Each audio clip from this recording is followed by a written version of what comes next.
Je voudrais, à l'entame de mes propos, rendre grâce à Dieu le Tout-Puissant qui nous a permis, comme les fois passées, de nous retrouver encore cette année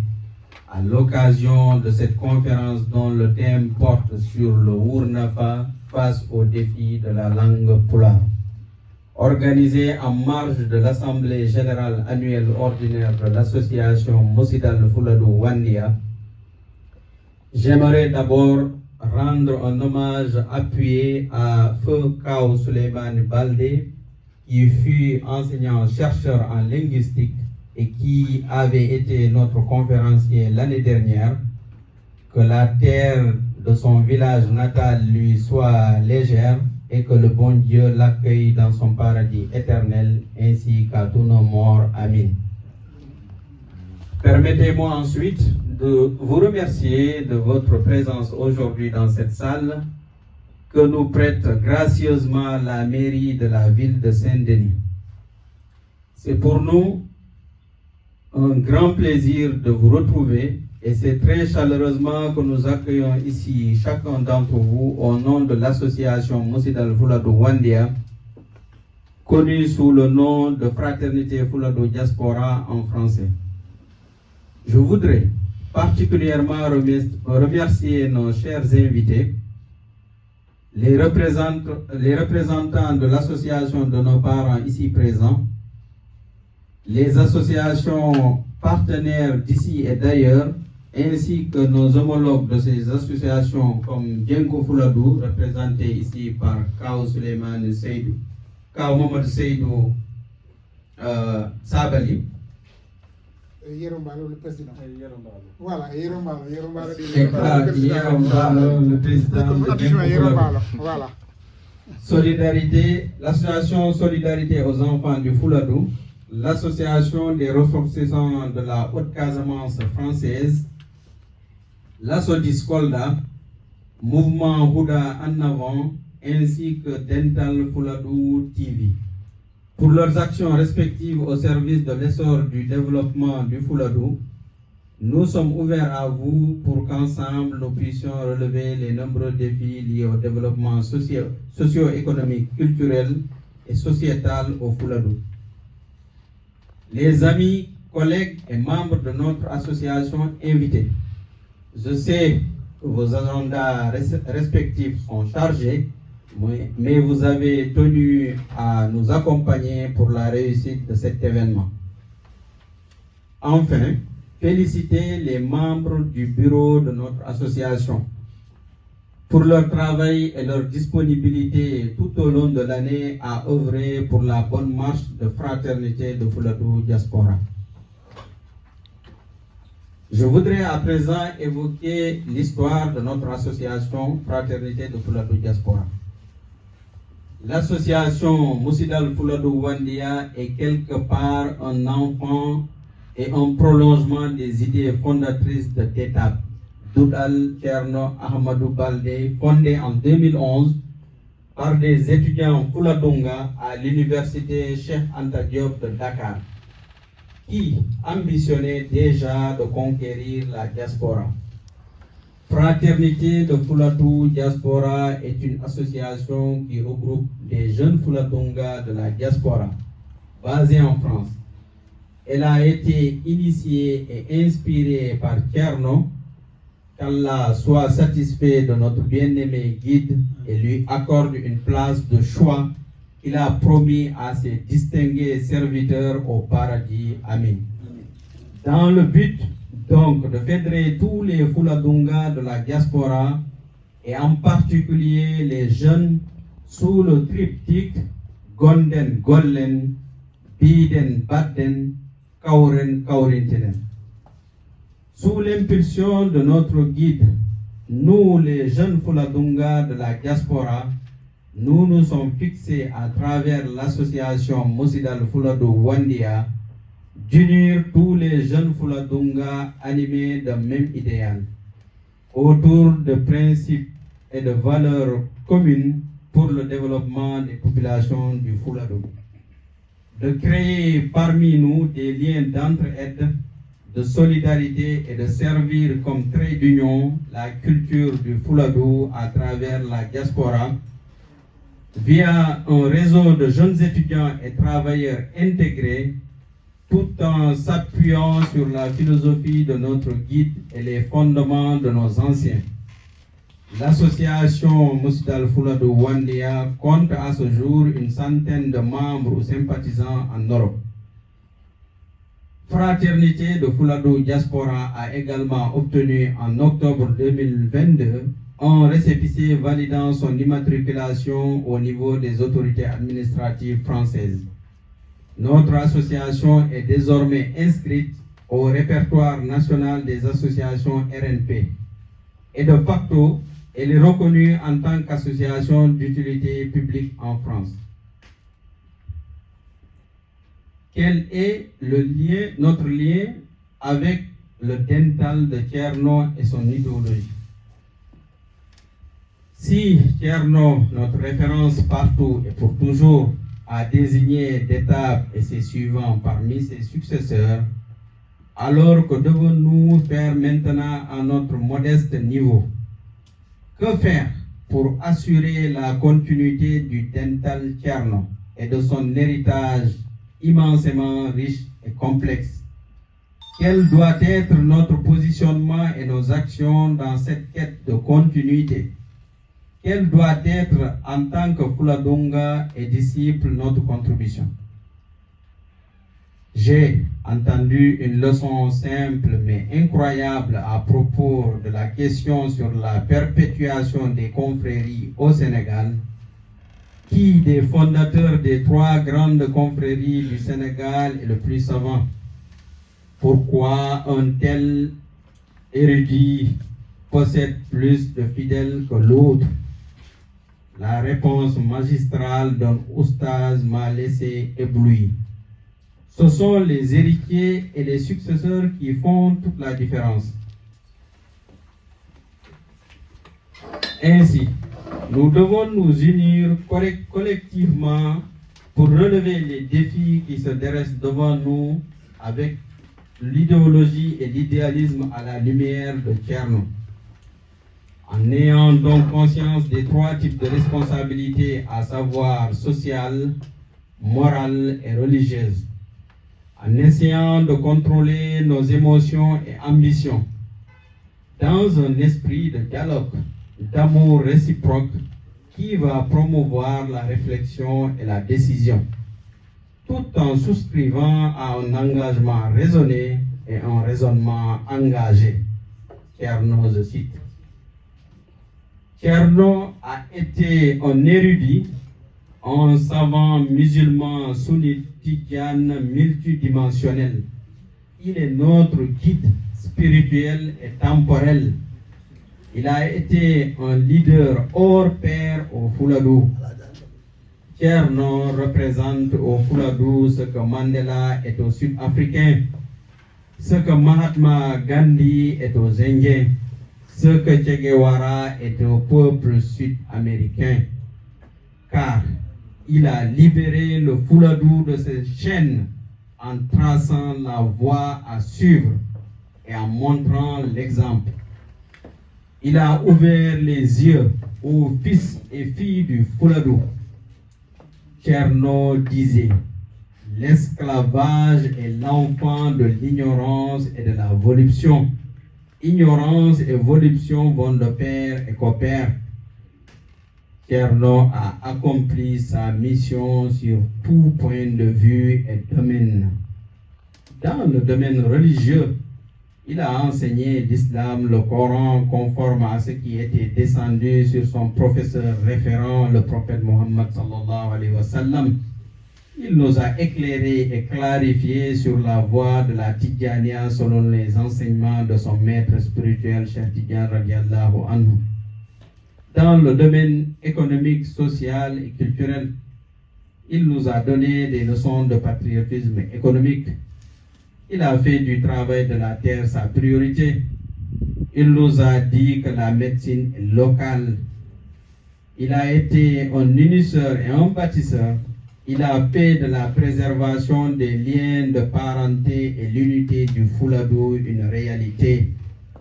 En atteste la ziara de Madinatul Huda qui draine chaque année des milliers de fidèles et disciples venant des 4 coins du Fouladou,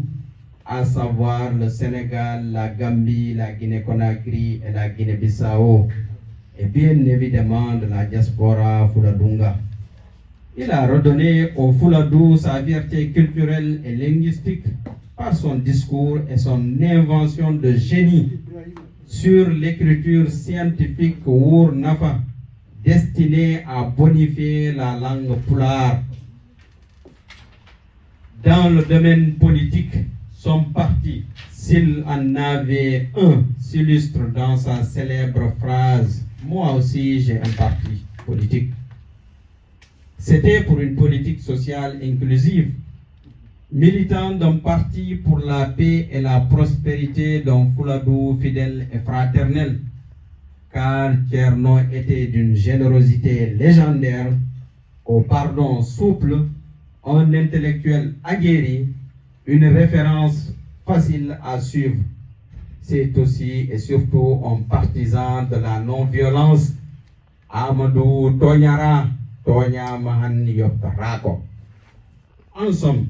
Thierno, plus qu'un guide spirituel sûr qui a assuré et rassuré par son leadership fascinant, est un modèle de patience,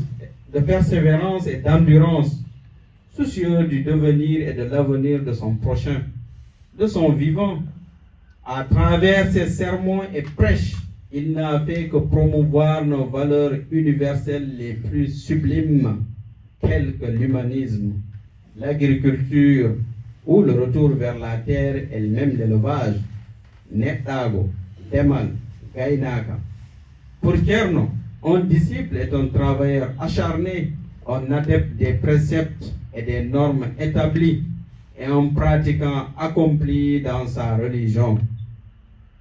Garant de la stabilité dans tout le Fouladou naturel et régulateur social, grâce à Thierno, l'expert hors pair, le Fouladou a in fine retrouvé la joie, embrassa sa foi, aima son toit, tout en respectant les lois divines. Si le peuple du Fouladou était un enfant sans repère, qui ne savait que manger et se vêtir, il en a fait un adulte responsable et indépendant qui aspire à plus de liberté et d'autonomie. Un adulte conscient des enjeux du monde qui l'entoure et de sa prédestinée. Cher Thierno, votre amour et soutien nous manquent tellement. Mais nous prions pour que votre bien-aimé sallallahu alayhi wa sallam soit votre accueillant au paradis et que vous soyez l'hôte du Cheikh radiallahu anhu pour excellents et loyaux services rendus avec fierté et dignité à la Ummah islamique, à la voie Tidjania, au Sénégal et le Fouladou entier. Amin. Je vous remercie de votre aimable attention. Alhamdulillah, Thierno Douyi Madiabim.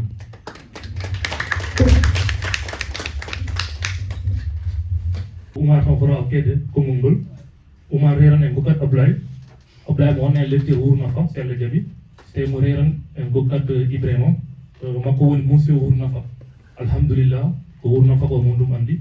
to Senegal Mundo Giro Randa Moari, Aborani, to Gil Moari Munwari MPK Komilofo,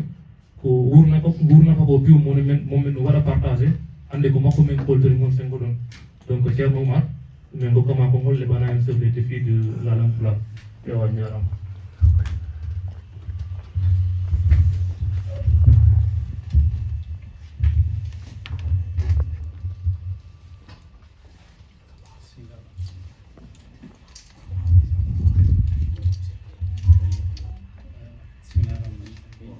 Assalamu alaikum. On calminama ko wawi ɗo hawrinde hande ko on jarama en jetti Allah subhanahu wa ta'ala o mbawɗo en ɗo hawrintinde e nde ɗo hirande e leydi witendi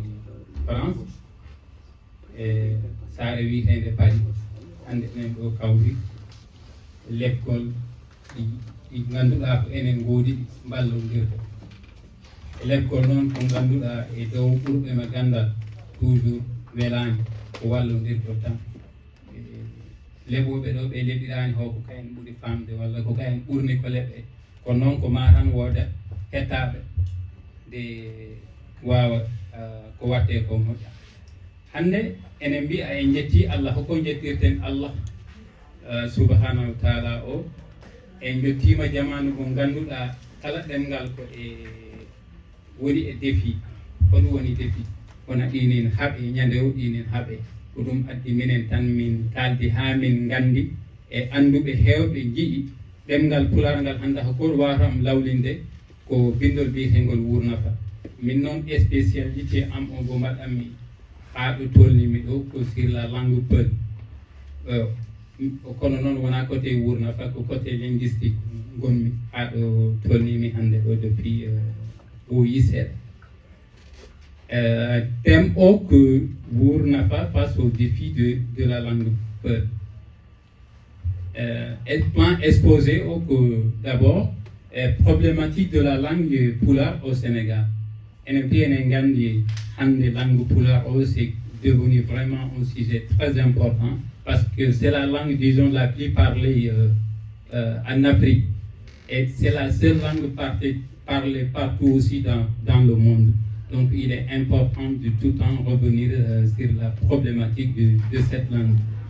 Et le deuxième point parlera du sentiment de la langue. Quel effet sur les locuteurs? Et si on parle de langue, on ne peut pas oublier les gens qui parlent de cette langue-là. Hoɓe leftanin pula o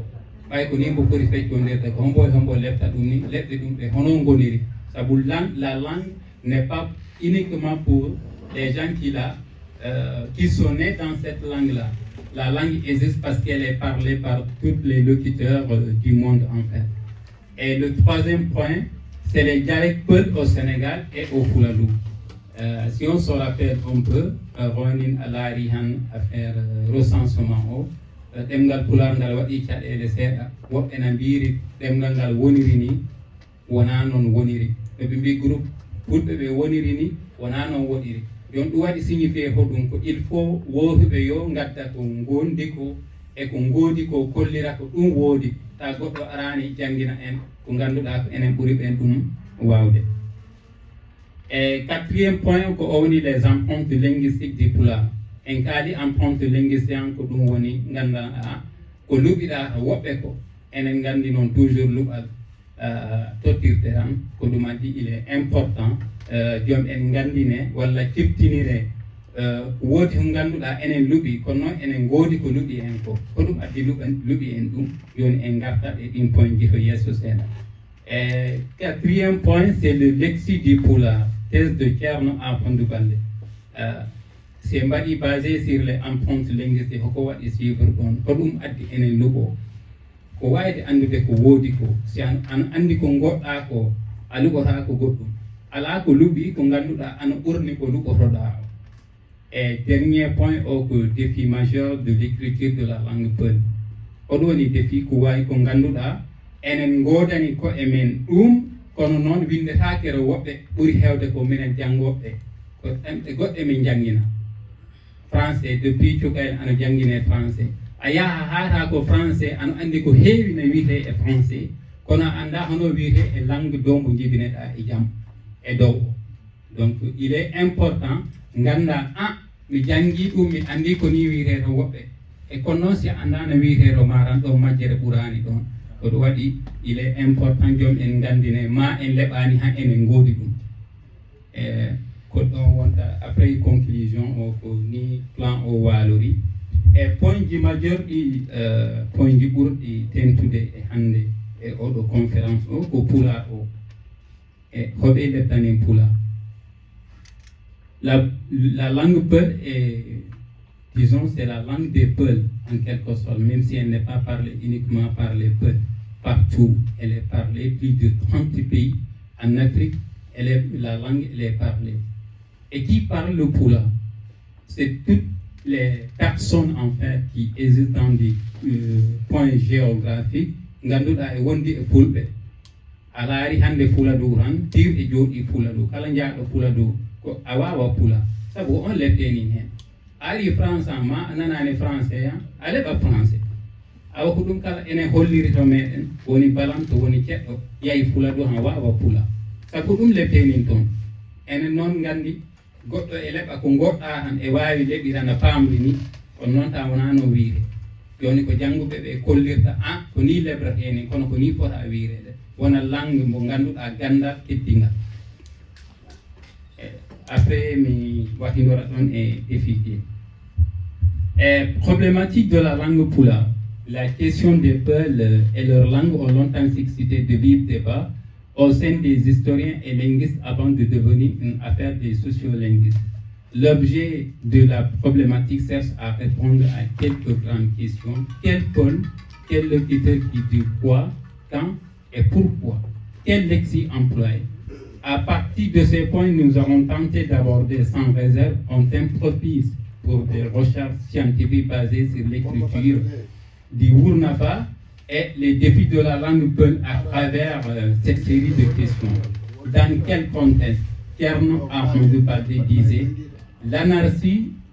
linguistique est pire que l'anarchie politique. Ñaw ɗemngal ɓuri hulɓinade ñaw laamu ɗon e teddiɗe ko noon ñaw ɗemngal yi'a ɓuri hulɓinade ñaw laamu en ndarat to yeeso hoɗum addi ɗum wi'a quelles sont les variétés peulh parlées au Sénégal? Quel défi majeur de l'écriture Wournafa face à la langue d'ici et ailleurs? Le sentiment de la langue, quel effet sur les locuteurs de la langue? Si la guerre est la continuation de la politique par d'autres moyens, la politique linguistique, à l'inverse, une forme subite de la corruption, de la guerre des langues, est la conséquence des actes et l'anarchie linguistique woni ñaw ɗemngal. Hannde langue jiɗi e mbaddata corruption e kaɓirana yimɓe ɓe kaɓirta ni ko ɗum addi ɗum wotoɓe yo hannde e kaɓano ko mu'en ko na hetto dow hannde pewjowo yo faltata ko faala ko leɓta ko ɗum na waɗe ɗum ko ɗum addat haare ɗemɗe ko waɓɓe hannde gouverneur heɓɓe yeesoɓe tamɓe doole ɗe ɓen addi ñoƴƴi pular kono hono wonirta pular Afrique ɓi ko pular ɓurde leɓede ɓuri heewde kono noon ala ɗo woni langue officiel ɗum ne addi caɗeele ɗum wiyo ko ɗum no e laɓɓin ɗemngal men ngal kolliren ho enen mbaawi ngal ho kala ngal waawa wonde langue scientifique surtout minen sukaaɓe hannde ɗomin tolni ɗo. À partir de ces constats et d'enquêtes du cas africain, latino-américain avec les langues maternelles, les enjeux de politique et respect de la diversité linguistique,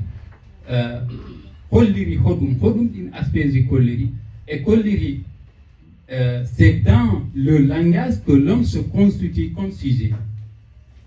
C'est à travers le langage, c'est à travers la langue qu'on peut se constituer comme sujet. Sujet hoɗum woni hollira ko ngannduɗaa ko ɗon tan dartoɗaa nde mbaawa haɓaneede ɗiɗi ngonɗaa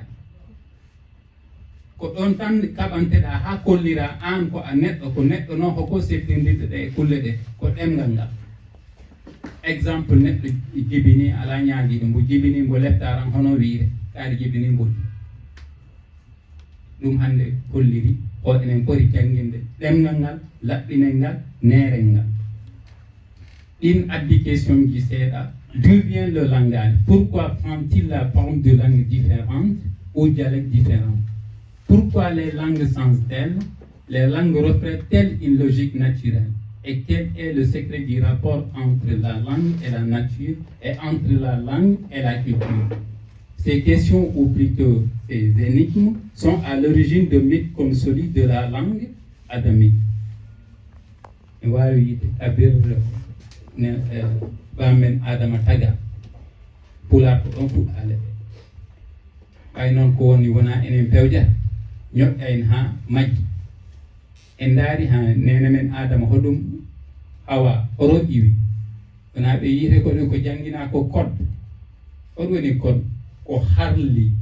hawa ko ɗo inde hawa yalti e joni noon hoɓe mbawa yiide ko arabe walla ko goɗɗo addi hawa enen tami hawa enen gandi kala hawa ko goto waɗi signifié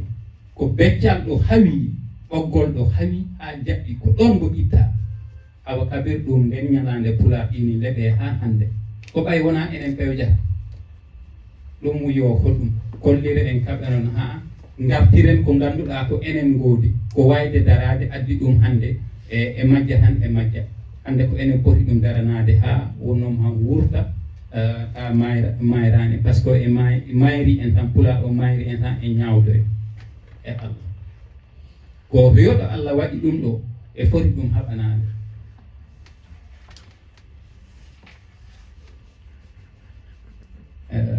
après donc yawriran ɗin jugement ji surtout telle autre langue est lettre, telle langue est plutôt logique ou plutôt proche. L'évolution d'une langue est conçue de plus souvent comme dégénérance et non progrès.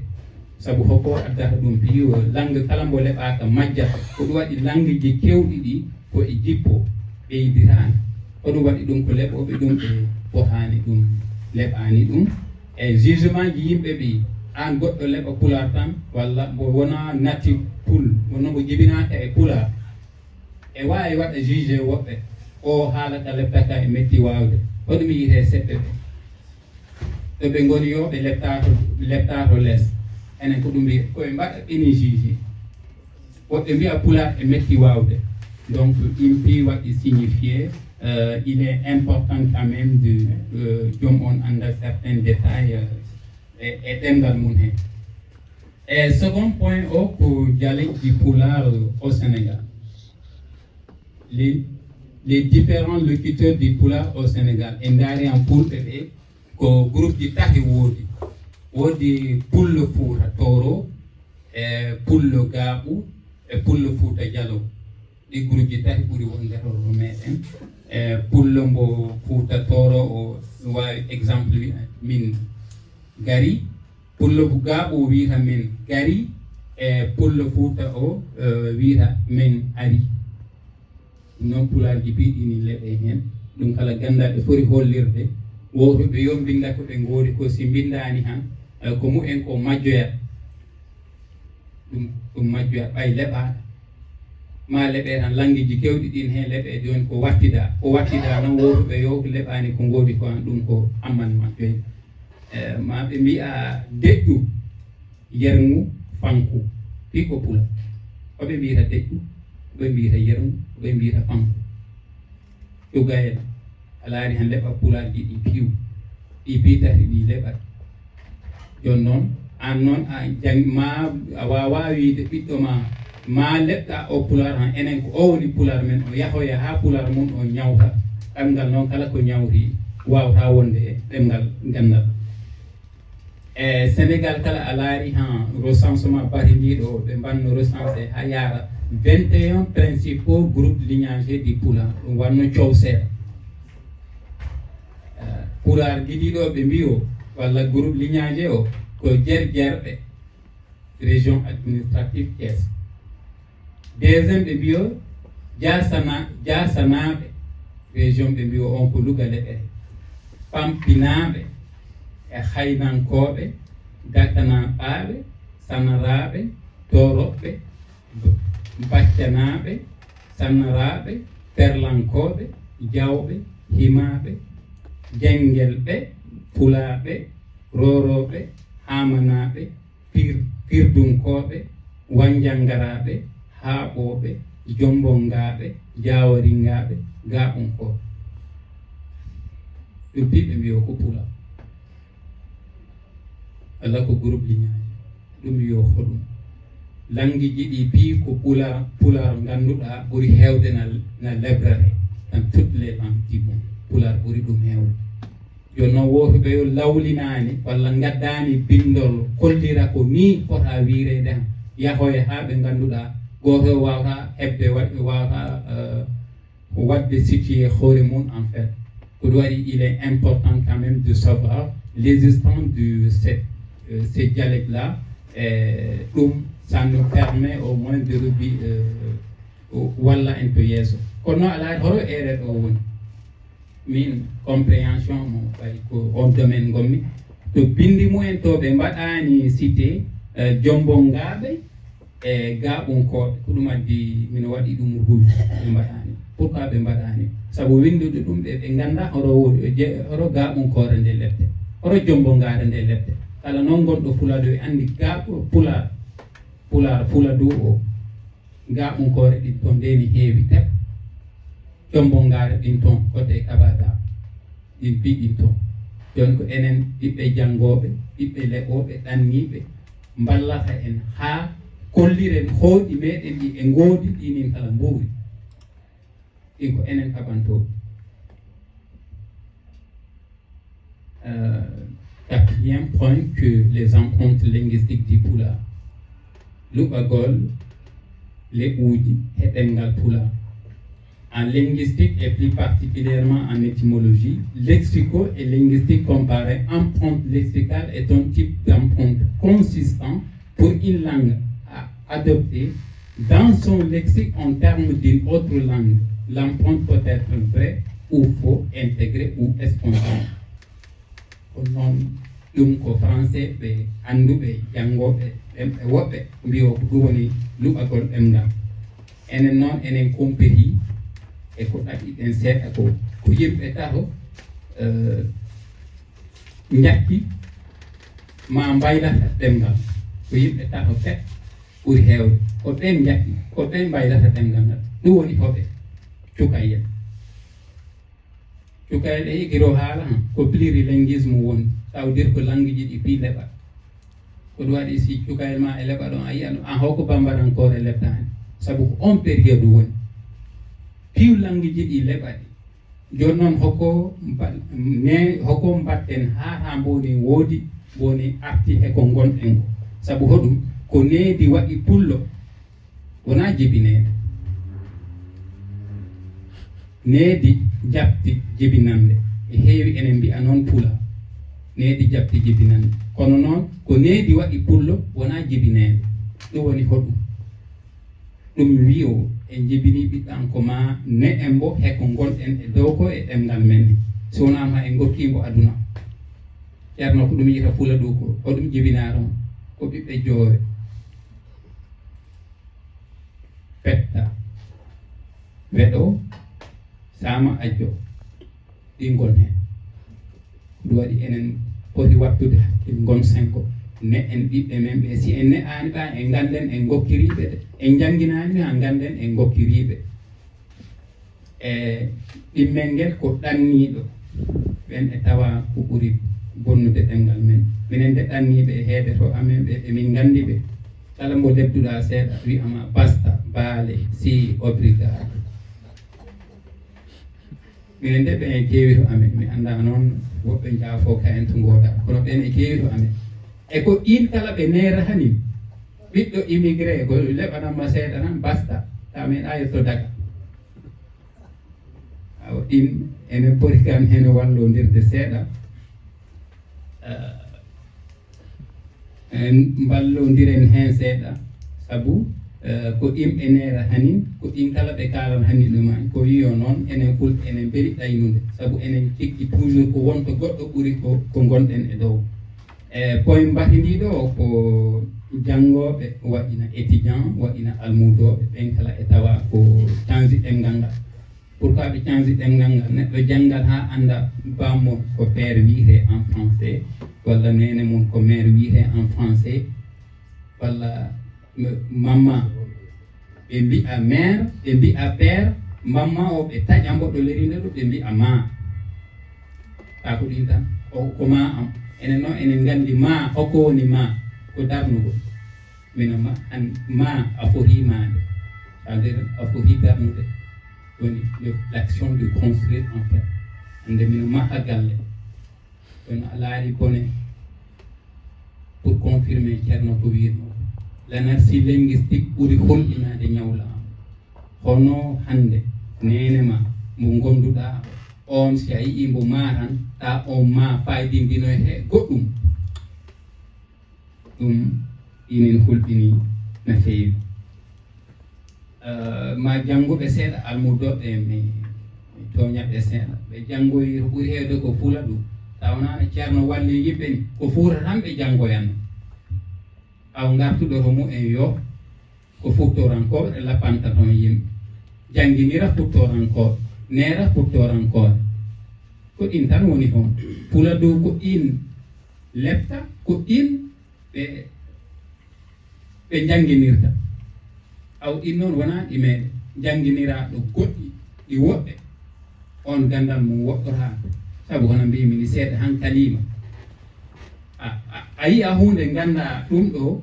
inin ko ni wiire walla minen tami ɗum kono a alana ɗum inde ɓay e jiri woɓɓe ñaamima walla a luɓima ko a wawata tottirde a luɓima ɗemgal gongal a anda no wiiteɗo makko ɗum woni ko luɓagol ko wawata tottirde luɓiɗo goɗɗum ko wawata tottirde horo wari ndoyto sokede tan awa en jahni ha coken koɗe men ta woodi enen jiya ko e ngalana ɗemɗe e ngalana gandal en ganda no wiiri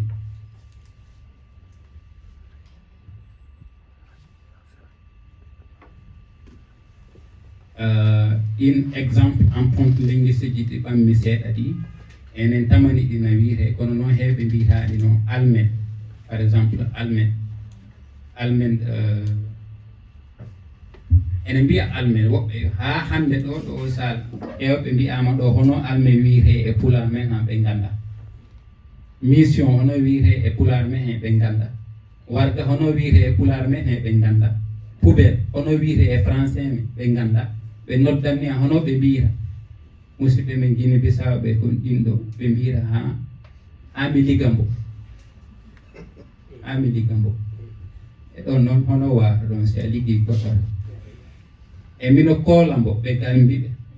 a yahi ɗon gambi seeɗa han ko a lebda e goɗɗo ha mi koolambo enen kala ko koola koldora ɗon kala joom e mbattana hen hakkilji e ɗum yawri tan mo ganduɗa ko Allah holluno ɗum ko Allah wawni ɗum yiite ceerno Amadou Ngoni ɗin piiw o yaltinani e bindol e holli en kala ko ni wiite kala ɗo ngol leɓa a wawata yeddude ɓay ko ɗemgal gandal hande ɓuri hewde ko sañce enen piiw ɓay maminen émigré ɓe a ɗannima tan ano ɗaminora mbaggol sañce to meɗe hoɗoni sañce darnuru hono sañce wiite e pula ɓay en darnano ɗoyde e garde Europe joni hono sañce wiite e pula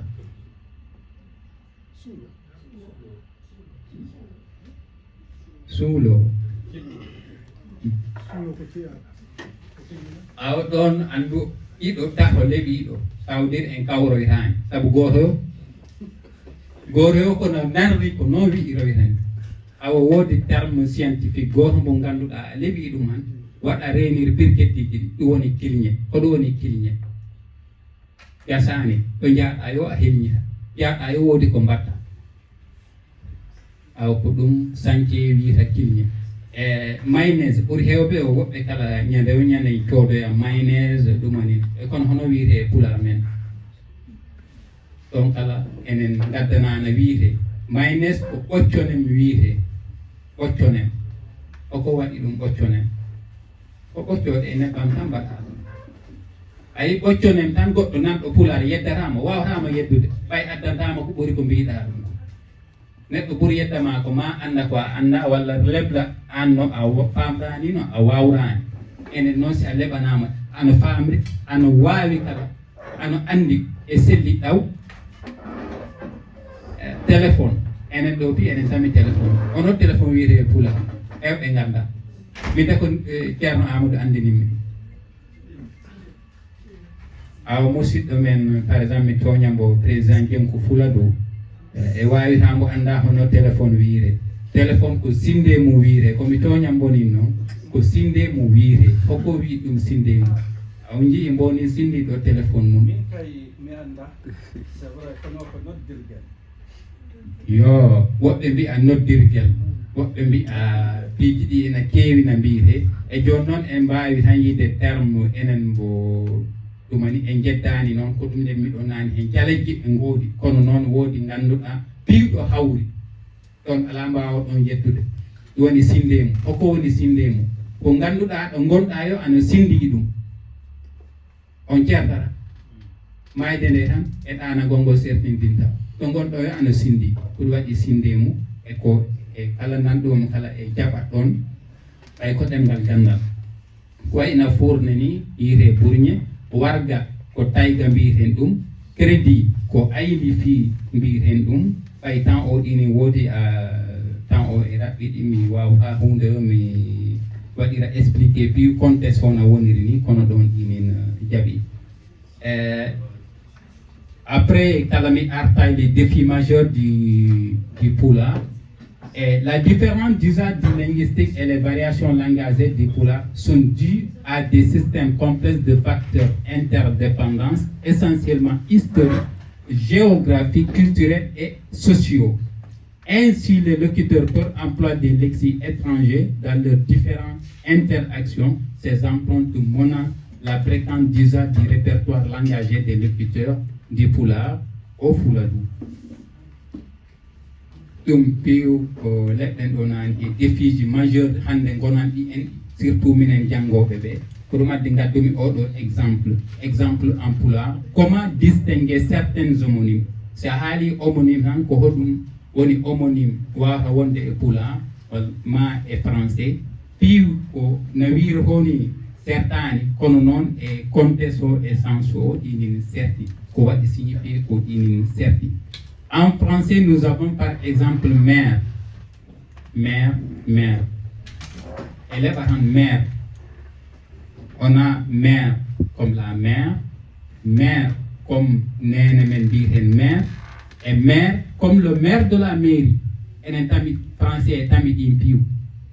Et comme non hewbe nganda pour rek mi hollira français kala do tamit didi walla tati enen tamani dum nayi walla joyi walla tati pour kollirgo richesse langue men ɗo ha joni kono a laari Pulaar han nous avons par exemple séri exemple ngo séri debbo mum séri exemple mo séri udumere nde séri exemple mo séri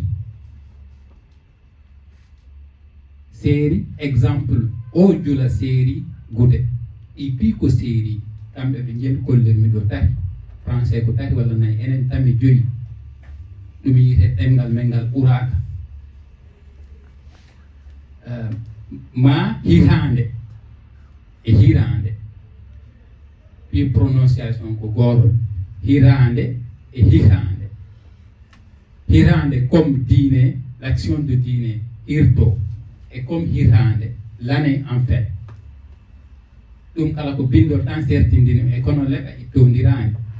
ɗum si a ala langue scientifique han a wawata ɗum ittidirde ɓay noon langue yo ko ɗemgal yo ko ɗemgal gandal ko ma bindol par ce que ko bindol e ɗemgal jaari a wawa bindol tan gandal mangal e leggol Pulaar walla kala langue mo leɓoyta a woɗɗoyta ko ɗum waɗi il est important joom en mbatta hakkille e bindiki. Dernier exemple mo mbami hen cité ko lirde et lirde lire en cours des écrits lirde faire cesser des habits puis ko lirde wi'a enen noon enen ɗoyde français walla woɓɓe janngu ha gandoy lirde hono wiire enen tamanno ɗum inde lirde mino liira gude am sécher des habits mino lirde enen Pulaar wona lirde normalement ko janngude e mbawi wiide janngude e mbawi wiide reftade impi e mbawi lebde kono noon ko hollirde tan hande ko jande français minen jannguɓe ɓe addani minen lirde ɓay min gandi liirgol ko jande wiite joni min gitti radical woni ƴi'al mo o ƴi'al helmere nde min gitti min gaddi ɗum min mbi ɓe mbaɗi formé mo ɗum noon pi ko ñawna ɗemgal sabu a woɗɗoyta kono mbimi en garta hen si Allah jaɓi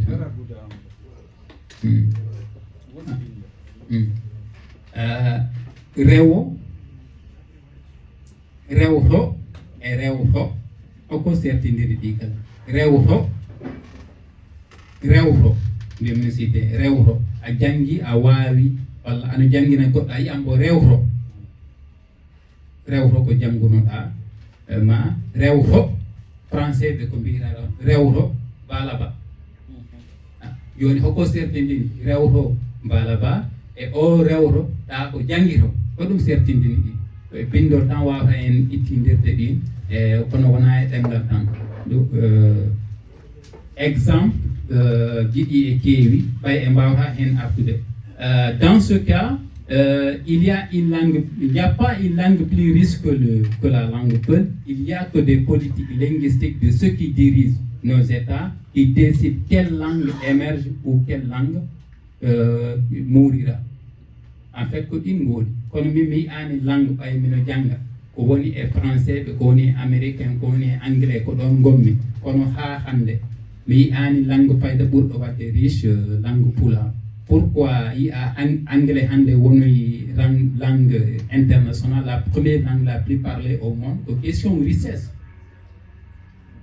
C'est la langue la plus riche,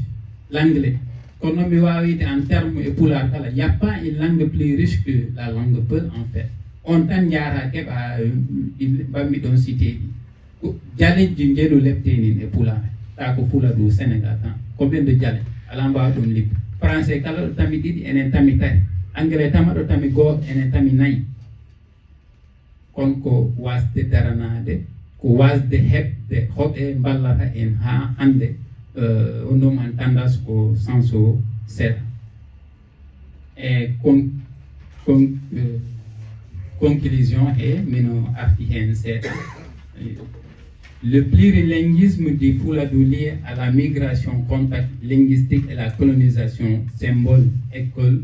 complexe d'infériorité culture étrangère des locuteurs du Foulard, modifie le répertoire langagier du Fouladou. En ce sens, des lexiques en disparition, des troncations de mots, de fausses empreintes et des écarts linguistiques sont fréquents dans les différents essents. Toutefois, cette langue reste la langue descendue par excellence des peuples du Fouladou. C'est à ce titre que Thierno Ahmadou Baldé apparaît comme un régulateur langagier et linguistique à travers cette nouvelle écriture qu'on appelle le Hournafa pour la reviviscence de la langue peul. Donc, okopo en wat njangen mbinden pula e Hournafa nganden ko en gandano njulden no en juldatano jiren o aduna no en jirhatano mbo ji'en ko en ji'ano paamen ko en paamano ko en paamta to woɓɓe sabu ko ɗemngal wurdete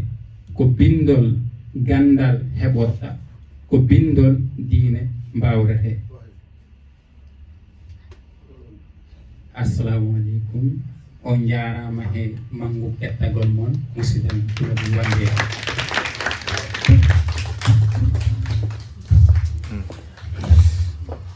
jaro ɓenɗen peñiɗo koy taw ɗum jaafi noon ɗumaro ni hande mo wano ɗo ledde ha fabbi janggo wotano saabu koye ɗum mo woni ko ɗum mo janggata ko linguistique mo watta mo waɗa thèse donc mbaɗɗo thèse normalement ɗi foti wadde maîtrisé linguistique o alhamdulillah mo waɗi maîtrisé ana ɗo mo fuɗɗi wan mo waɗano men conférence kono mo wanno conférence o a yiyatno wolde gandal ngal ɗin ɗo no min bowi wiide ni tan Fouladou alhamdulillah ko Fouladou foti wonrude ko Fouladou ɗum ɗum jogui ko heddi ko so tawi en jaat waɗen ko porten wadde ko sabu enen jogui hande jangguɓe enen jogui ganduɓe enen jogui mawɓe gandanɗa kadi mbawiɗo wadde